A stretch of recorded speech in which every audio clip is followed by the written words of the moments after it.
It was a moment that made the world pause, not because of a big announcement or a press conference, but because of a quiet, simple act. Two blacked-out cars rolled through the gates of Clarence House in London. The first carried King Charles, and just moments later, the second carried Prince Harry. No fanfare, no speeches, just the quiet arrival of a father and his son. But this wasn't just a casual family visit. This was the first time in over a year and a half that the two had met face to face. Since the last time they saw each other in early 2024, after Charles's cancer diagnosis was made public, there had been nothing but silence. No family reunions, no holiday gatherings, just a growing distance and endless rumors. Now, suddenly, Harry was back in London. He was there for a charity event, but everyone was asking the same question. Would he try to see his father? And if he did, what would it mean? The visit did happen, and it happened fast. Harry's car was seen arriving at Clarence House, and within minutes, the news was everywhere. People were glued to their phones, trying to figure out if this was the beginning of a royal reconciliation. To understand why this meeting was so significant, you have to go back 5 years. Ever since Harry and Meghan stepped away from their royal duties in 2020, the drama has been non-stop. Every move seemed to push him further away from his family. The quiet disagreement had become a very public and very painful conflict. So, the fact that King Charles made time to see his son, even while undergoing cancer treatment, was a huge deal. It showed that this wasn't just a quick formal meeting. It was a conscious choice. But let's not get ahead of ourselves. Sources close to the family hinted that the meeting would be short, about 30 minutes. That's not enough time for a deep, emotional conversation. It's more like a test, a quick check-in to see if a real conversation is even possible. What made this meeting even more telling was who wasn't there: Prince William. The one person you would expect to be involved in a reunion of this importance was nowhere to be found. He had no plans to join, and his silence spoke volumes. The royal family isn't just about blood relations. It's about tradition, image, and control. Harry's decisions challenge that structure, and William seems to see his brother's actions as a deep betrayal, not just of the family, but of the monarchy itself. Every detail of the meeting was analyzed. Harry's serious expression as he arrived, Charles's calm but distant demeanor.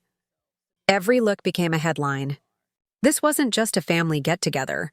It was a moment in history playing out in real time. There were no press releases, no happy photos, just two men behind closed doors, trying to navigate years of hurt and silence. King Charles, who is dealing with his own health issues, seems to be feeling the weight of his place in history and his own family. A serious illness can change your perspective, making old grudges feel small. Perhaps that's what pushed him to finally open the door to his son. But this wasn't an emotional, tear-filled reunion. It was a scheduled, structured, and short meeting.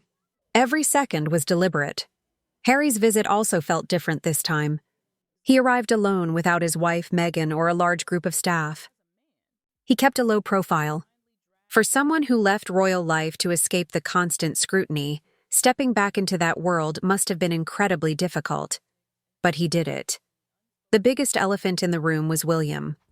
He was just a few miles away, but he made no effort to see his brother. For William, the rift is personal and goes deeper than just family. It's about the future of the crown. Harry didn't just leave the family. He left behind responsibilities and a loyalty to the institution. In William's eyes, Harry not only turned his back on it all, but he also profited from the fallout. This meeting might have been a test for both of them. Could Harry have a private discussion without leaking details to the press? Was Charles truly trying to fix things, or was this meeting more about public perception? The silence that followed the meeting was deafening. Neither side said a word, which in the royal world, where everything is carefully planned, is a powerful statement. This meeting was never about finding a quick fix. It was about seeing if reconciliation is even possible. Harry has challenged the family and revealed its inner workings, which many at the palace find unforgivable. And yet, he still shows up, which raises a question. Does he want to return, or does he simply want closure? King Charles is trying to lead a monarchy that is already facing its own challenges. With his health forcing him to slow down, he has to think about his legacy. Does he have the time and energy to fix this family drama? Maybe this was his way of trying to close a difficult chapter, or perhaps he's leaving a small opening for Harry to walk through it the right way. There are no easy answers here. Just a family trying to deal with years of resentment with the whole world watching. Charles is facing his health challenges, William is trying to protect the future of the monarchy, and Harry is stuck somewhere in between, no longer a full-time royal, but still too royal to be ignored. The meeting is over.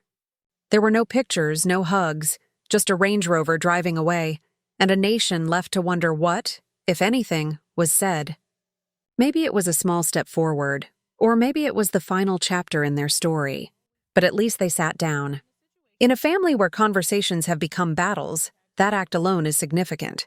Whether it leads to healing or just adds another layer to the drama, only time will tell.